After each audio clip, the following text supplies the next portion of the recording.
La différence entre un colloque et un café philo,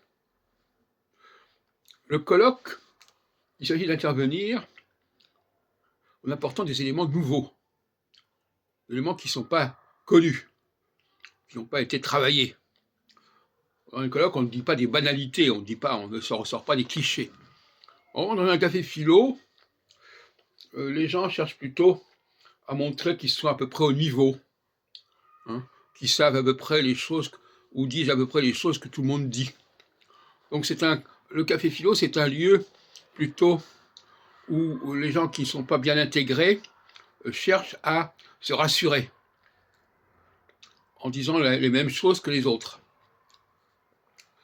Et c'est un problème parce que nos cafés philo sont un peu pris entre ces deux dimensions, en quelque sorte. À la fois la dimension de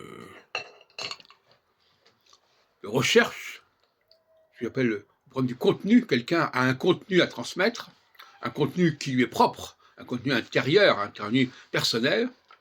Et puis, par ailleurs, quelqu'un qui veut plutôt montrer qu'il est un contenant de choses assez connues, assez basiques, qui sont partagées avec tout le monde. Et vous comprenez bien que les deux problématiques, ça fait un petit peu un court-circuit, ça crée une tension, parce que les motivations ne sont pas du tout les mêmes. Alors, normalement, dans les cafés philo, les gens donnent leur point de vue comme ça, mais en fin de compte, les arrière-pensées, c'est de dire, voilà, moi je pense à peu près comme tout le monde.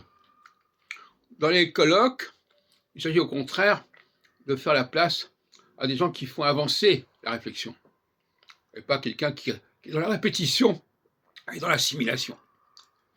Alors justement, en ce qui concerne le colloque qui va avoir lieu dans quelques semaines à Paris sur Neptune, Saturne en Bélier, eh bien, ce colloque n'est pas valable parce qu'il ne fait pas appel au débat. Il ne fait pas appel